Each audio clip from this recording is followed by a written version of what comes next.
우리는 2022년 한 해를 보내고 2023년 새해를 맞이하고 있습니다. 우리에게 새로운 한 해가 열리고 있습니다. 모세가 죽고 여호수아는 모세를 뒤이어서 이스라엘의 지도자가 되었습니다. 이스라엘의 새로운 리더십, 새해가 열린 거죠. 여호수아에게 새로운 시대가 열렸어요. 여호수아는 이스라엘 백성들을 이끌고 가나안 땅을 정복해야 될 사명을 받았습니다. 이 사명을 감당하려고 할 때 여호수아는 두렵고 떨렸을 겁니다. 내가 정말 이 일을 할 수 있을까 하는 마음이 들었을 겁니다. 그때 하나님께서 여호수아에게 주신 말씀이 오늘 본문 말씀입니다. 새로운 일을 시작해야 하는 여호수아에게 주신 말씀입니다. 하나님은 여호수아에게 한 구절 한 구절 주옥 같은 귀한 말씀을 허락하셨습니다. 쉽게 말하면 복의 선물 세트 같은 말씀을 주셨어요. 제가 어렸을 때 과자 선물 세트가 있었어요. 종합 선물 세트 그래가지고 예쁜 종이 박스에 온갖 과자들이 잔뜩 들어있고 그 포장지에는 그 속에 들어있는 과자들이 다 그림의 사진이 찍혀져 있는 게 있었어요. 그래서 명절 때 그거 하나씩 받으면은 큰 선물 받은 것처럼 생각했고 그걸 오랫동안 맛있게 먹었던 기억이 나요. 하나님께서 복의 선물 세트를 다 이렇게 담아가지고 여호수아에게 선포하신 것처럼 보여요. 여호수아에게 주신 말씀이지만 또한 우리들에게도 주신 말씀이시고 여호수아에게 필요한 말씀이었지만 또한 우리들에게도 필요한 말씀이다라는 것이. 그래서 굉장히 많은 복의 말씀을 두고 계시는데 그 중에 우리가 하나라도 이 말씀 내 것이다 라고 붙잡고 2023년을 살아간다고 한다면은 우리는 하나님 안에서 충분히 행복하고 충분히 성공적인 삶을 살 수 있을 것이다 라는 생각이 듭니다. 굉장히 많은 복의 말씀을 허락하고 계셔요. 그런데 그 모든 복의 말씀을 다 내 것으로 삼은다 그러면은 더 바랄 것이 없겠지만 그 중에 하나라도 이거라도 딱 붙잡고 1년을 살아간다 그러면은 우리가 하나님 안에서 충분히 승리한 삶을 살 수 있을 것이다 라는 말씀이 듭니다. 생각이 들어요. 그래서 오늘 하나님께서 여호수아에게 주신 그 복의 말씀이 무엇인가, 우리들 새해를 맞이할 우리들에게 주신 복의 말씀이 무엇인가 살펴보려고 해요. 첫 번째는 여호수아가 할 일을 말씀해 주셨어요. 하나님은 여호수아에게 분명한 사명을 주십니다. 여호수아에게 주신 사명이 뭡니까? 2절 보십시오. 이제 너는 이 모든 백성과 더불어 일어나 이 요단을 건너 내가 그들 곧 이스라엘 자손에게 주는 그 땅으로 가라 라고 말씀을 하셨습니다. 이스라엘 백성들을 이끌고 가나안 땅을 정복하라 라는 것이 여호수아에게 주어지신 사명이었어요. 그동안 여호수아는 모세의 수행비사 역할을 했어요. 그러니까 여호수아 입장에서는 책임질 일이 하나도 없는 거예요. 모세가 명령한 대로 따르기만 하면 되고 모든 책임은 모세가 지는 거예요. 그러니까 여호수아는 모세를 섬기는 것이 힘들었을 수는 있겠지만 정신적으로는 고민하고 갈등하고 책임질 일은 하나도 없었어요. 모세가 시킨 대로만 하면 됐던 거예요. 그런데 이제 모세가 죽고 여호수아가 이스라엘의 지도자가 됐어요. 모든 선택과 결정을 자기가 해야 돼요. 그리고 모든 책임도 다 자기가 져야 돼요. 그러니까 여호수아 입장에서는 완전히 새로운 삶을 살아가게 된 것이지요. 그래서 자기에게 주어진 사명이 이제는 모세의 수동자 역할이 아니고 이스라엘 백성들을 이끌고 가나안 땅을 정복하는 것이 나에게 주어진 사명이구나 라는 것을 여호수아는 인식하게 된 거지요. 우리는 새해를 맞이하고 있습니다. 우리가 해야 될 일이 무엇인지 분명하게 알아야 돼요. 내가 왜 이 일을 해야 되는지 그것을 알 때 우리는 훨씬 더 능동적으로 일할 수가 있게 돼요. 그렇지 않으면 우리가 일할 때 억지로 일을 하게 되고 마지못해서 일을 하게 되는 거지요. 특별한 일이 없는 한 금년에 했던 일을 내년에도 하게 될 거예요. 직장을 옮기지 않는 한 금년에 했던 일을 내년에도 계속하게 될 거예요. 그럼에도 불구하고 내가 왜 이 일을 해야 되는지를 안다면 여러분 똑같은 일을 하면서도 새롭게 할 수 있다라는 것이에요. 사람은 의미를 추구하는 존재예요. 그래서 그냥 어쩔 수 없어서 이 일을 해 라고 하면은 행복감을 느끼지 못하고 보람을 느끼지 못해요. 그런데 똑같은 일을 하면서도 이것이 얼마나 소중한 일인데 하나님이 나에게 맡기신 일이야. 이것을 통해서 수많은 사람들에게 유익을 줄 수 있어 라고 우리가 깨닫게 된다 그러면은 우리는 더 훨씬 즐겁게 일할 수 있고 행복하게 일할 수 있고 그 다음에 일을 통해서 우리가 보람을 느낄 수도 있다라는 거죠. 오늘날 많은 현대인들이 일을 통해서 얻는 것을 돈만 생각을 하는 거죠. 물론 우리가 돈을 벌기 위해서 일하잖아요. 그러니까 당연히 일을 통해서 수입을 창출해야만 되겠지요. 근데 그것만 있는 게 아니고 우리는 일을 통해서 보람을 느끼고 행복을 느끼고 일을 통해서 다른 사람들을 유익하게 하는 일도 그 속에 포함되어 있어야 된다는 거죠. 그럴 때 우리가 훨씬 더 내 일을 소중하게 여길 수 있고 일을 통해서 보람을 느낄 수 있고 긍지와 자부심을 느낄 수가 있고 훨씬 더 내가 일을 통해서 행복도를 높일 수가 있다라는 것이에요. 오늘날 많은 사람들이 내 직장에 만족합니다. 내 일에 만족합니다. 그렇게 말하는 이유 중에 하나가 보수를 많이 주니까 다른 사람들이 부러워하는 직장이니까 그러니까는 내 일에 만족합니다 라고 말할지 몰라요. 그런데 진정한 만족도는 보수를 많이 받는 것도 중요하지만 이 일을 내가 의미를 찾고 한다면 이 일이 진짜 소중한 일이다 라고 생각하고 한다면 하나님이 맡겨놓으신 일이다 라고 생각하고 한다면 다른 사람에게 많은 유익을 끼친다 라는 것을 생각하고 한다면 우리는 그 일터에서 보수 말고도 많은 것을 얻을 수가 있다라는 것이죠. 사람들은 일하면서 살아야 돼요.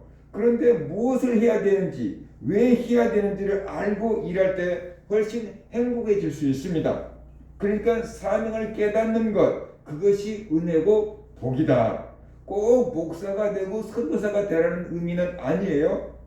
루터가 만인 제사장설이라 그랬잖아요. 모든 사람들을 다 하나님의 제사장으로 불렀다.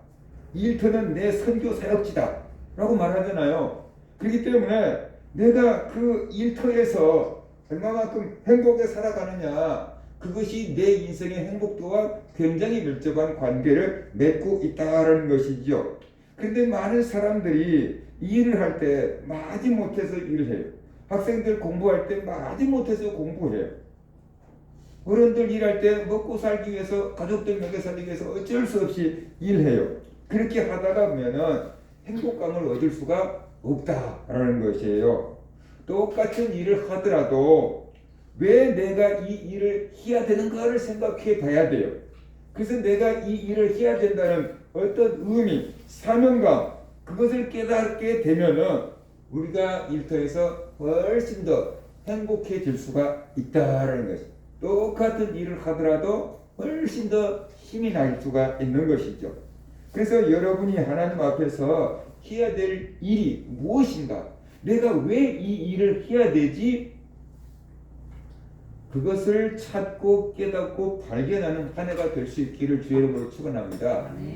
학생들이 공부를 할 때도 내가 왜 공부를 해야 되지? 그것을 깨닫고 공부하는 사람과 그냥 어쩔 수 없으니까 내 나이 때는 다 하는 거니까 그렇게 하는 사람은 어떻게 돼요? 차원이 달라요. 공부하는 차원이 다르다라는 것이. 제가 예전에 말씀드렸듯이 저희 형님이 대학 다닐 때는 공부 안 하고 술 먹고 화투 치는 데 다니고 그래가지고 학점 부족해서 졸업도 못하고 자기 졸업 안 태운 교수한테 자기 손가락을 잘라서 보내버린다 그러고 그랬던 사람이에요. 그런데 군대 갔다 오고 하나님 만나고 신학을 해야 된다 그래서 신학을 딱 하게 되는데 밤에는 그 방범대원들이 옛날에 있었어요. 방범대원 그 아르바이트를 하고 낮에는 학교 가서 공부를 하는 거예요. 그러니까 하루에 잠을 2시간, 많이 자면 3시간 자고 공부를 하게 되는데 그 버스를 타고 학교로 오가는 그 상황에서 책을 보고 레포트를 쓰고 공부를 하는 거예요. 그러면서 예전에 아버지 어머니가 학비 대줄 때 내가 이렇게 공부를 했으면 내가 딴 사람이 됐을 거다. 지금은 내가 학비 벌어가 아르바이트 가면서 이렇게 공부를 하니까 잠도 못 자고 공부를 한다. 그러는데 그 형이 그렇게 힘든 가운데서 공부를 해낼 수 있을 거라고 생각도 못했어요. 진짜로 2시간, 3시간씩 자고 빠지지 않고 학교 가가지고 공부를 하고 레포트를 써내고 시험을 보고 졸업을 타는 거예요. 그 목사가 되는 거예요. 그러니까 예전에 대학 다닐 때는 그냥 엄마 아빠가 우리 아빠가 야 내가 대학 못 나온 게 한이 된다. 내가 공부 못한 게 한이 된다. 자식들이라도 공부를 하고 막 한껏 한을 풀어라. 그래가지고 그냥 농사지어가도 학교를 보내줬는데 그때는 내가 왜 공부해야 되는지 모르는 거죠. 그러니까 그냥 아이 나쁘면 갖다 내고 딴짓으로 빠지고 수업도 안 들어가고 뭐 그랬던 거죠. 그런데 자기가 하나님 앞에서 목사가 돼야 된다, 신학을 해야 된다, 딱 사명감을 깨달으니까 어떻게 돼요? 완전히 다른 사람이 돼서 공부를 하는 거예요. 그처럼 내가 공부를 왜 해야 되는지 모르고 공부하는 학생인 거예요. 내가 또 왜 일을 해야 되는지 그냥 먹고 살기 위해서 하루 일해야 되지. 그렇게 살아가는 사람은 공부를 해도 즐겁지 않고 일해도 행복하지 않아요. 근데 내가 공부를 왜 해야 되는지를 딱 깨닫는 사람, 그 사람은 공부 가운데 어떻게 해야 돼요?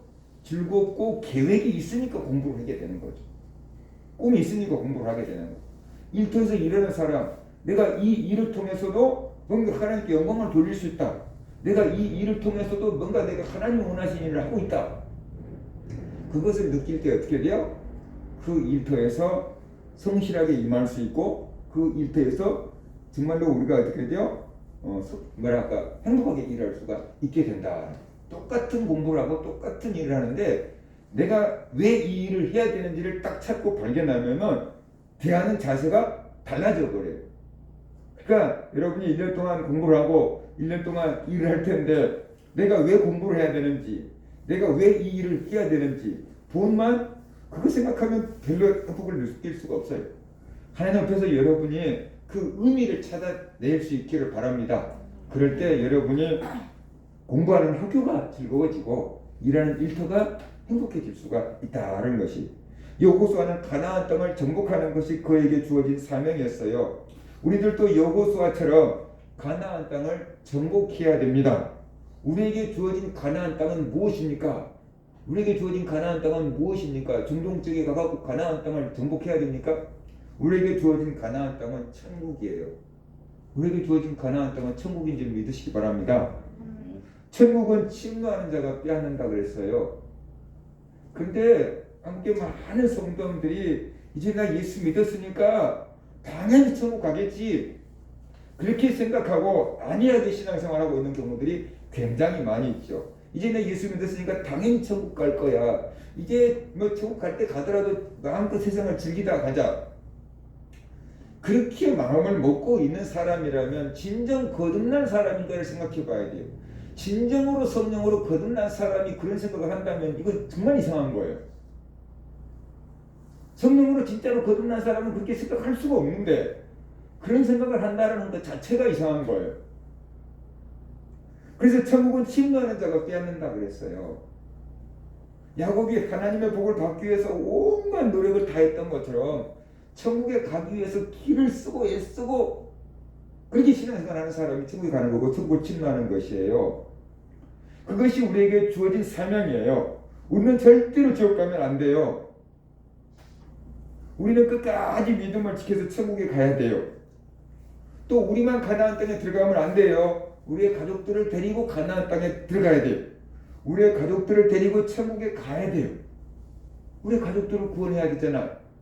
그러기 위해서 내가 먼저 구원을 받고 내가 먼저 천국의 맛을 봐야 되는 거죠. 내가 먼저 천국을 이렇게 소유해야 되죠. 그래야지 내 가족들에게 천국을 소개시켜 줄 수 있고 내 가족들을 천국으로 인도할 수가 있다라는 것이에요. 그래서 우리 가족들도 함께 천국으로 인도하는 것, 그것이 먼저 예수 믿는 사람들에게 주어진 사명이다라는 것을 우리가 알아야 되는 거죠. 내 가족들 다 교회 다녀요? 내 가족들 다 예수 믿어요? 그렇지만 그 중에서 믿음이 식어진 사람도 있을 거 아니에요. 그 식어진 사람들의 믿음이 다시금 회복될 수 있도록 우리는 가족들이 같이 영적으로 힘을 모아줘야만 된다라는 것이. 몇 달 전에 제 형수님이 소천했잖아요. 그런데 형님 얘기가 니네 형수는 분명히 천국 갔을 거다. 왜요? 얼굴이 3번이나 바뀌는 걸 봤어. 그러는 거예요. 참 예수 힘들게 거부하고 거절하고 정말로 예수 싫어했던 형수예요. 고등학교 때부터 뭐 절에서 운영하는 그런 고등학교를 나와가지고 복음이 안 들어가고 정말로 교회를 싫어했어요. 그런데 이제 간암이 걸려가지고 이게 죽게 되니까 그 치료받으러 간 데서 이제 복음을 받아들이고 이제 예수를 조금씩 알고 있게 되는데요. 우리 집하고 연락이 된 지 2주 만에 돌아가셨잖아요. 우리 집에 오기만 하면 전도를 하니까 시대가고 발을 끊고 살아버린 거예요. 죽게 되니까 이제 형님한테 우리 가족들하고 연락을 취하라 그래야 되잖아요. 그래서 우리 형님이 그 10년 넘게 끊었던 가족들과 연락을 취하려고 하니까 자기가 알고 있는 전화번호는 하나밖에 없는데 그 전화번호가 쉽게 말하면 핸드폰이 아니고 옛날 집전화였던 거죠. 아무리 걸어도 다 요즘에 핸드폰 갖고 다니니까 그거 신경 쓰지 않고 받질 않고 통화가 안 되는 거예요.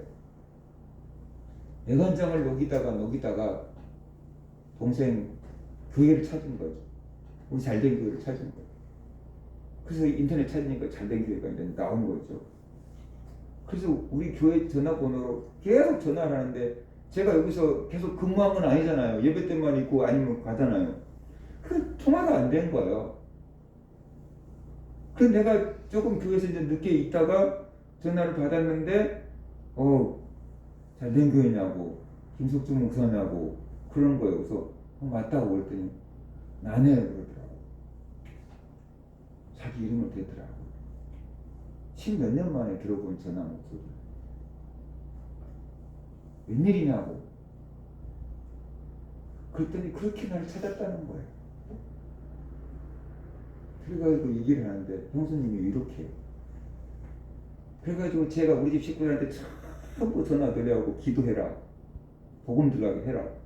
그래서 목사들이 많잖아요. 기도해준 사람, 영접기도 뭐 써서 보내준 사람, 마지막에 풀고 갈 수 있게끔 상담해준 사람, 온갖 집안 식구들이 다 달라붙어가지고 이제 막 기도해주지요, 복음 전해주지요, 막 상담할 수 있게끔 풀어주지요, 막. 저는 기도한다 그러면은 그냥 내 기도, 우리 성도들 기도 하면서 거기다가 포함시켜줘서 기도해요, 그냥. 그런데 광주에 있는 제 형님은 2시간, 3시간씩 딱 그 사람 한 사람만을 위해서 기도해요. 2시간, 3시간씩 딱 한 사람만 붙잡고 그냥 기도를 해요. 저는 그런 기도를 못 하는데 그 형님은 그냥 그렇게 기도를 해요. 그래서 영적인 전쟁을 다 대신 해결해 주는 거예요. 어마어마한 것들이 들어있다. 이런 것들이 들어있네. 그래서 전화하면서 막 쫓아내주고 막 하는 거예요. 얼마나 아프고 얼마나 힘든지 형수가 그러더랬잖아요. 나 좀 지옥 가더라도 왜 그러지만 안 되냐. 왜 이렇게 난리를 치냐. 내가 너무 고통스러워 죽겠는데 날 좀 지옥 가도록 내버려두면 안 되냐고. 그렇게 싫어하고 이를 갈고 아프니까 막 견디지를 못하고 얼굴이 완전히 막 지옥 갈 사람으로 바뀌었다가 천국 갈 사람으로 바뀌었다가 막 울거락불거락 하는데 완전히 딴 사람이 되더라는 거예요.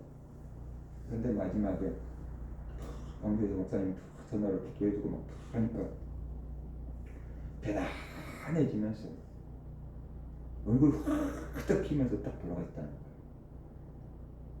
그러니까 천국을 믿는다. 한 사람 천국 가는데 정말로 기가 막힌 2주 안에 기가 막힌 일이 있었어요. 그래서 그 사람한테 천국 간 거예요.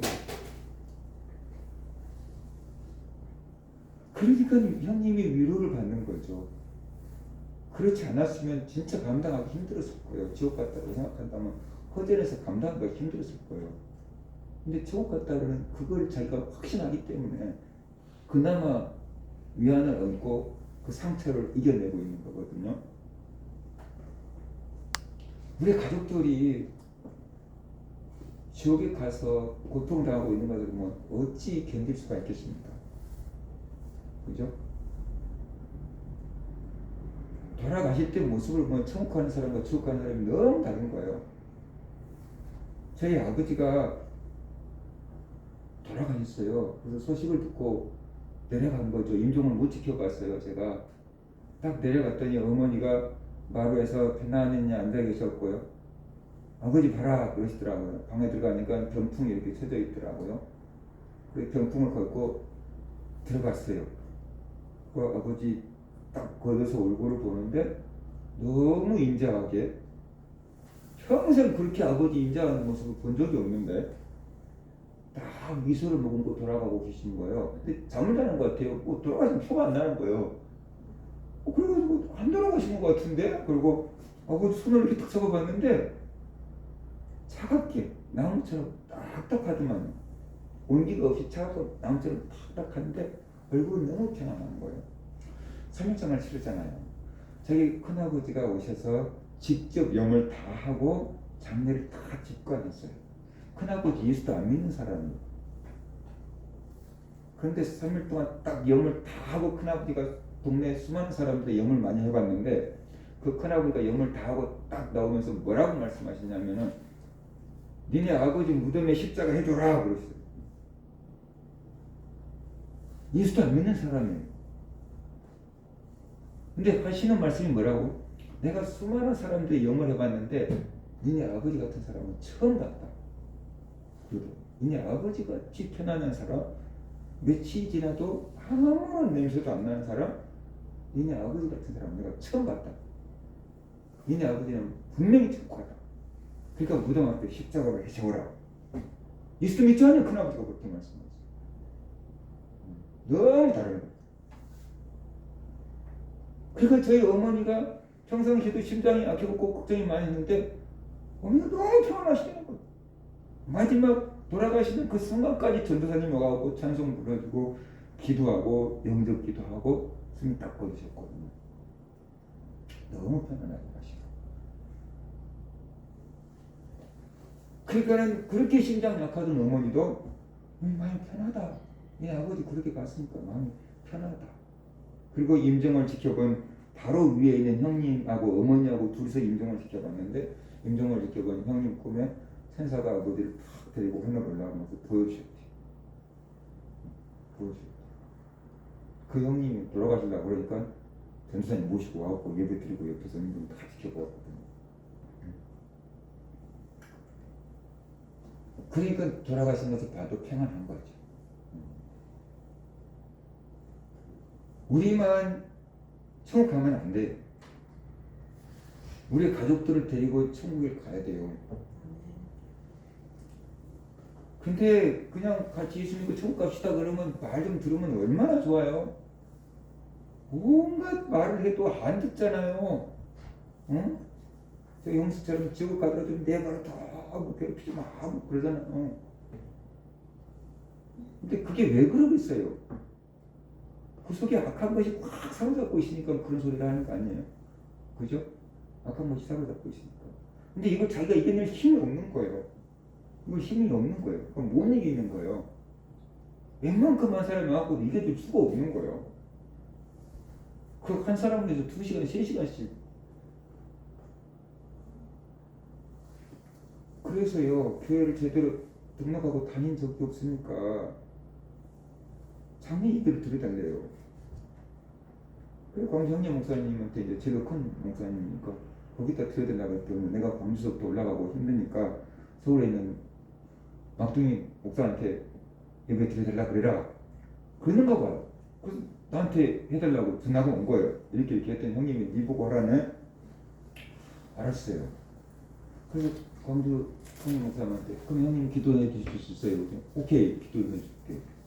그래가지고 입관식 할 때 형님한테 기도해 주세요. 그러는데 세상에 친정 어머니도 그렇게 안 웃기다. 그 딸을 보내놓고 친정 어머니가 뭐라고 말씀하셨냐면 나한테 이 딸이 죽기 전까지 90대신 자기 아버지 힐튼 호텔에서 생일잔치 해줬던 딸이라고. 그런데 친정 아버지가 무슨 유명한 사람이나 그런 제복을 입고 있는 사진을 나한테 자꾸만 핸드폰으로 보여주면서 그러더라고요. 그래서 마지막 영화를 하니까 좋은 데 가거라, 좋은 데 가거라. 그러면서 친정 어머니 끝이에요. 친정 아버지는 연세가 워낙 많아서 오지도 못했고.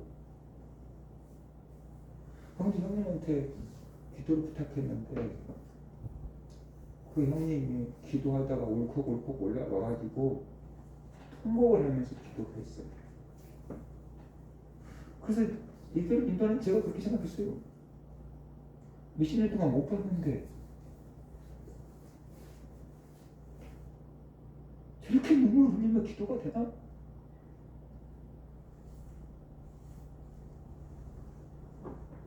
그 영혼이 얼마나 사랑스러운지, 그 영혼이 얼마나 불쌍한지 통곡을 하고 울더라고. 친정 엄마도 그렇게 안 울었어. 영혼 사랑하는 그 목사가 한 사람을 위해서 하루에 몇 시간씩 기도하는 그 목사이기 때문에 그렇게 나올 수 있는 기도였던 거예요. 정말 감동적이더라고요. 그 정도로 기도를 해주니까 한 영혼이 구원을 받는 거잖아요. 우리가 웬만큼 이렇게 기도해놓고 한 영혼 구원 못 받아요. 왜냐하면 아까 것이 꽉 그렇게 붙잡고 있는데 웬만큼 하면 놔줄 리가 없지요. 그렇잖아요. 예를 들어서 뭐 조직폭력배에 들어가 있는 사람 꺼내오려고 하면 쉽겠습니까? 아니면 여자들도 뭐 이상한 사람들한테 팔려간 여자들 뭐 빼오려고 하면 쉽겠습니까? 절대로 안 놔줄 거 아니에요. 그만큼 뭐 힘이 있어야지 빼올 거 아니에요. 사탄한테 사로잡힌 영혼을 빼오려고 그러면은 그만큼 강력한 기도와 뒤에서 후원이 있어야지만 가능한 거예요. 그래서 우리만 천국 가는 걸로 끝나지 말고 내 가족들 천국 갈 수 있게끔 해야 되는 거예요. 그것이 먼저 믿는 사람들의 주어진 사명이다 라는 거죠. 그래서 나만 예수 믿고 구원 받았다 생각하지 말고 안 믿는 가족들, 믿음 식어진 가족들을 위해서 우리가 기도해야 돼요. 근데 예수 믿는 많은 사람들이 무슨 생각하냐면 내 자식들, 내 가족들 건강하게 좋은 직장 다니고 잘 먹고 잘 살고 있으니까 평안하다고 생각하는 거예요. 영적 것은 전혀 생각 안 하는 거예요.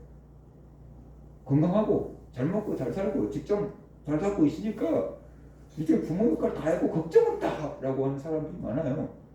예수 믿는 사람들 중에 걱정 없는 게 아닌데 그 영혼이 지옥 가고 있는데 걱정 없다 그러는 거예요. 그게 천국의 지옥은 실감이 안 나니까 그런 것이지, 그게 실감이 난다면 천국의 지옥이 실감이 난다면 어떻게 그것을 걱정 없다고 할 수 있겠어요? 그 절대로 그런 일이 나올 수가 없는 일이거든요. 그러니까 저희 어머니가 이제 곧 100세가 돼가고요. 치매까지 있어서 가끔 아들들도 못 알아보고 그렇지만요. 그 어머니 천국 가게 하려고 저희 광주 형수님이 사모님이 얼마나 애를 쓴지 몰라요. 그렇게 정신이 오락가락할 때도 주기도문 외워보세요. 아버님경에 보면 바닥을 다 외우신대요. 천국 가게 하려고 얼마나 애를 쓴지 몰라요. 지옥 가면 안 되시잖아요. 형수님이 그래요. 지옥 가면 어머니 지옥 가시면 안 되잖아요. 형수님 어떻게든 천국 가야 되잖아요. 그래가지고 믿음 복습 새기고 예수 믿게 하고 기도하고 만나는 얘기하고 감사하더라고요. 시어머니잖아요. 친정 엄마도 아니고 시어머니잖아요. 그런데 그 시어머니 천국 가겠다고 그렇게 예수 믿었어요. 집사님이었어요. 근데 치매가 되고 가끔 왔다 갔다 하고 아들딸도 못 알아보기도 하고 그러는데 그래도 그런 맑은 정신 됐을 때 이제 딱 예수 믿게 하려고 믿음 지키게 하려고 그렇게 애를 써준 형수님 보니까 고맙고 감사하더라고요. 그게 영적인 사랑이에요. 영적인 사랑. 우리가 육체적으로 부모를, 자식을, 형제를 자매를 사랑할 수 있지만 그 육체적으로 맛있는 막 음식 해다 줄 수도 있지만 영적으로도 천국 갈 수 있게끔 해주는 것, 그것이 먼저 믿는 사람들이 해야 될 일 중에 하나다라는 것을 우리가 알아야 되는 거죠. 그래서 우리가 뭘 하든지 주님의 빛을 드러내야 되겠다. 저 사람이 예수 향기 드러내야 되겠다. 그런 마음을 가지고 한다 그러면 내 직업을 통해서도요, 얼마든지 하나님께 의미 있는 일을 할 수 있어요. 그 라디오를 들어보니까 어떤 권사님인데 요양보호사를 하고 있대요. 그러니까 몸이 아프신 불편하신 분들을 이렇게 요양병원에서 이제 간호해 주시는 일을 하는데 환자들을 이렇게 간호하시니까 참 힘드실 것 같아요 라고 아나운서가 얘기를 했더니, 그래도 그분들에게 복음을 전할 수 있고 기도해 줄 수 있고 주님과 같은 마음으로 하려고 하는데 잘 안 될 때가 많아요.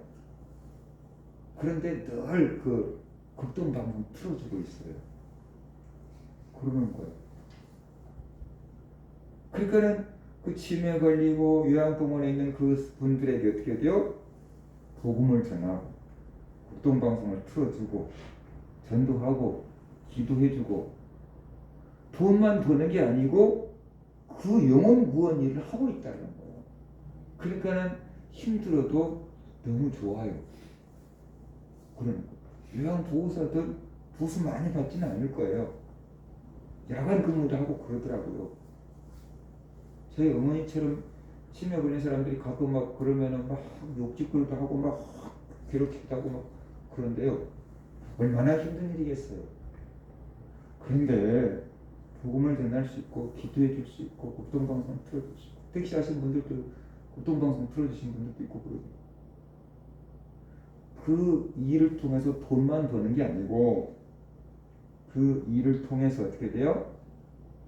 주님의 영광을 드러낸다 그러면 삶의 의미를 우리가 발견할 때 그 일을 행복하게 할 수 있다. 저도 자동차에다가 극동방송을 딱 고정시켜 놨거든요.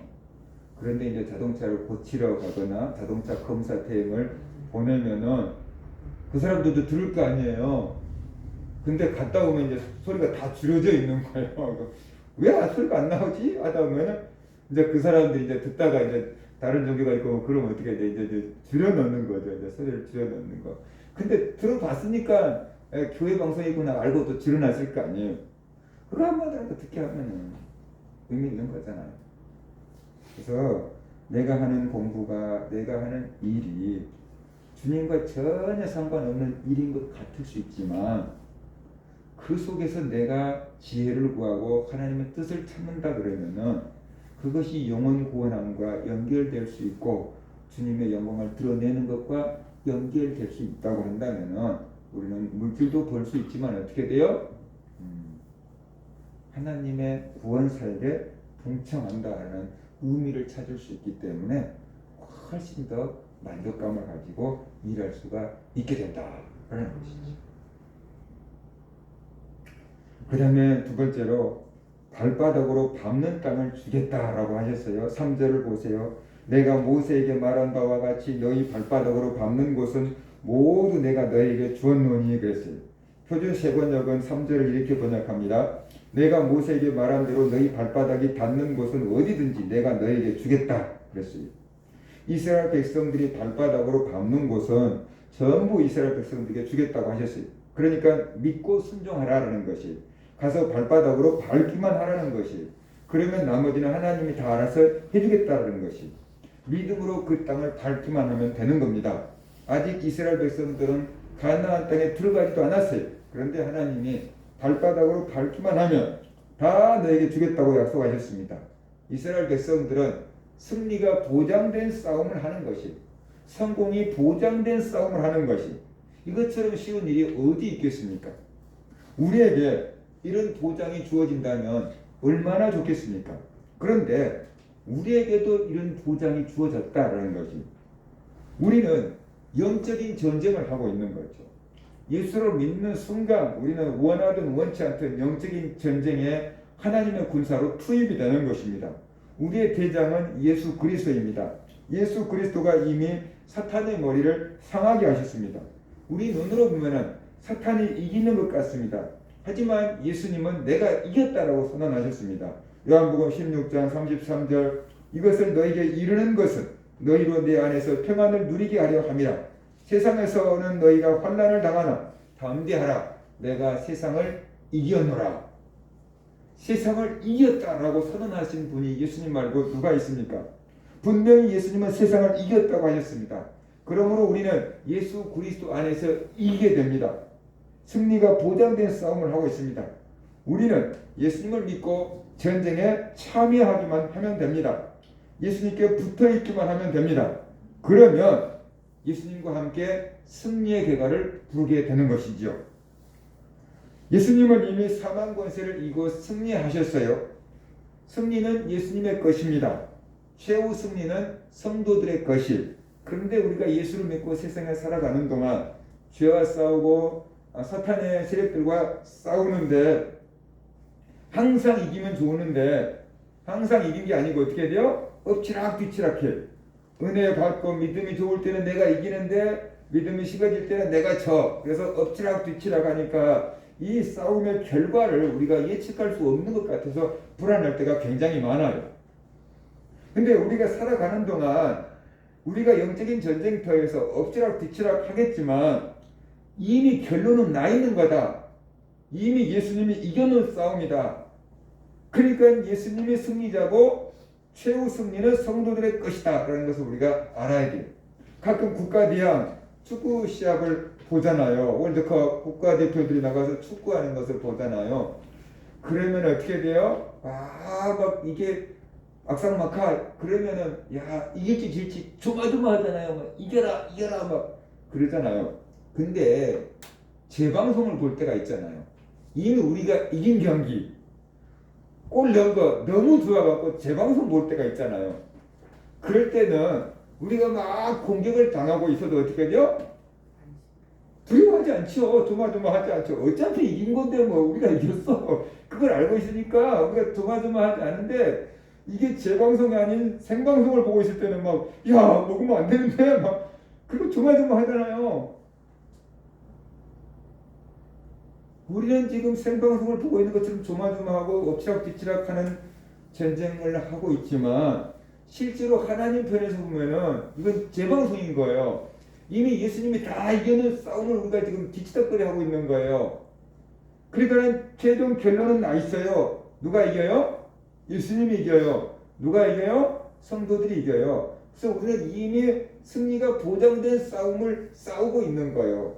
내가 예수 그리스도의 군사가 되어 예수 그리스도의 편에서 영적인 전쟁에 참여하기만 하면은 승리는 내 것인 거예요. 엎치락뒤치락 하고 있는 게 아니고 승리가 이미 결정 나 있는 거예요. 그러니까 나는 이미 이긴 싸움을 싸우고 있다라는 것을 우리가 믿어야 돼요. 문제는 우리가 지금 엎치락뒤치락 하고 있는 싸움을 싸우고 있을 때 이 싸움은 이미 예수님이 이겨놓은 싸움이다. 내가 이미 이긴다라는 그런 믿음을 가지고 싸우는 사람은 이기는데 이 싸움을 이길지 질지 몰라 라고 영적인 전쟁을 하는 사람은 패하게 돼 있어요. 우리가 이기고 있다는 걸 알아야 돼요. 그러면 힘이 나고 사탄이 우리를 속이지 못해요. 근데 우리가 지면 어떡하지? 그러면 사탄이 우리를 집어삼켜 버리려고 그러는 거예요. 그래서 우리는 이미 예수 그리스도 안에서 이겨놓은 싸움을 싸운다라는 것을 우리가 알 때 더 이상 사탄이 우리를 속일 수가 없는 거다. 그래서 우리가 사탄에게 속지 않게 되고 영적인 전쟁에서 더 많은 승리를 경험하게 된다라는 것을 우리가 알아야 돼요. 사탄이 하는 무기가 거짓말이잖아요. 그런데 우리가 거짓말 앞에 진실된 증거를 딱 갖다 내버리면 어떻게 돼요? 거짓말은 힘을 잃게 되잖아요. 그러니까 사탄이 우리에게 온갖 거짓말을 할 때 예수 그리스도가 이미 사망 권세를 이기고 승리했다. 나도 예수 그리스도 안에서 이긴다. 라고 이렇게 선언해버리면은 사탄은 더 이상 우리를 두렵게 할 수가 없고 더 이상 우리를 속일 수가 없는 거죠. 그런데 이것을 우리가 믿지 못하고 그냥 엎치락뒤치락 지금 믿음이 안 좋으니까 칠 거야. 이런 생각을 하니까 우리가 사탄에게 속는 것이죠. 그래서 이미 이겨버렸다. 나는 예수 그리스도 안에서 이미 이겼다. 라는 그런 믿음으로 무장한다 그러면 2023년 한 해를 살아가는 동안 여러분은 실패하면 어떡하지? 당하면 어떡하지? 안 되면 어떡하지? 이런 두려움보다는 예수 그리스도 안에서 승리는 내 것이다. 예수 그리스도 안에서 나는 할 수 있다. 그런 믿음을 가지고 살아간다 그러면은 훨씬 더 여러분이 원하는 대로 하나님 안에서 승리하는 삶을 살 수가 있다라는 것이. 그래서 오늘 하나님께서 여호수아에게 주신 그 말씀을 세 가지로 말씀을 드렸는데, 첫 번째는 여호수아가 해야 될 사명을 하나님께서 깨우쳐 주셨다. 여러분이 왜 이 일을 해야 되는지, 하나님 앞에서 내가 왜 이 일을 해야 되는지를 한번 의미를 찾아보시고 깨닫고 발견하시기를 바랍니다. 그러면 여러분이 일터에서 공부하는 곳에서 학교에서 훨씬 더 행복하게 살아갈 수 있는 한 해가 될 것입니다. 그러니까 그것 하나만 찾아낸다 해도 여러분은 한 해 동안 지금보다 훨씬 더 행복한 삶을 살 수가 있다는 것입니다. 그 다음에 두 번째로 발바닥으로 밟는 땅을 다 주겠다라고 이렇게 말씀을 하셨어요. 그러니까 바로 우리는 이 믿음으로 갖고 나가기만 하면 되는 것이죠. 우리는 믿음으로 갖고 발바닥으로 밟기만 하면 되는 것이. 그러면 하나님께서 우리에게 주겠다라고 하신 거예요. 우리는 승리가 보장된 싸움을 싸우고 있다라는 것을 알아야 돼요. 이길지 질지 몰라. 그게 아니고 우리의 대장 예수 그리스도가 이미 이겨버렸고 이미 승리했어요. 그래서 이미 이겨버린 승리하신 대장 예수를 따라가면 우리도 당연히 승리하게 되고 당연히 이기게 된다라는 것을 우리가 알아야 된다라는 것이에요. 그럴 때 망하면 안 되지, 어떡하면 실패하면 어떡하지, 이런 것을 떨쳐내버릴 수 있고, 예수님이 함께 하시니까 당연히 이기지, 예수님이 이긴 예수님 따라가면 나도 이긴다, 최후 승리는 예수님의 것이고 성도들의 것이다 라는 믿음, 자신감을 가지고 살아간다고 한다면 새로운 한 해도 우리가 충분히 거뜬히 이겨낼 수 있고 살아낼 수 있고 우리가 주어진 사명을 감당해낼 수 있을 것이다 라는 것이, 이후에도 여호수아에게 주신 말씀을 계속 이제 주일날 말씀을 전할 것인데, 오늘 들은 말씀을 여러분 것으로 삼을 수 있기를 바랍니다. 이것이 여호수아에게 주신 말씀이지 내게 주신 말씀은 아니잖아, 이렇게 생각하면은 나하고 아무 상관없는 것이 되는 거예요. 근데 여호수아에게 주신 말씀은 하나님의 백성이고 하나님의 일을 부름받은 우리들에게 주신 말씀이다 라고 생각하고 이것을 내게 주신 말씀으로 받아들인다면 이 말씀은 내게서 효과를 발휘하게 돼요. 우리가 약을 먹으면 그 약이 몸에서 효과를 발휘하는 것처럼 이 말씀을 믿음으로 내게 주신 말씀이다 라고 받아들여 버리면 이 말씀이 내게서 효력을 나타내기 시작한다라는 것이, 그래서 우리들을 승리의 삶으로 인도하고 행복한 삶으로 인도해 주는 것입니다. 하나님께서 여러분에게 일터를 주셨습니다. 내가 이 일을 통해서 왜 해야 되는가, 이 일을 통해서 어떻게 하나님께 영광을 돌릴 수 있을까를 생각을 해 보시기를 바랍니다. 그리고 내가 믿음으로 발바닥으로 밟으면 하나님께서 이 땅을 내게 주겠다라고 약속하셨다. 내가 믿음으로 발걸음을 내디디면 하나님께서 감당할 수 있는 힘과 능력과 지혜를 주실 것이다. 우리는 이미 예수님이 이겨낸 싸움을 싸운다. 승리가 보장된 싸움을 싸운다. 최후 승리는 예수님의 것이고 최후 승리는 성도들의 것이고 최후 승리는 내 것이다 라는 그런 믿음을 가지고 한 해 동안을 살아갈 수 있는 그런 성도들 되시기를 주의 이름으로 축원합니다. 기도하겠습니다.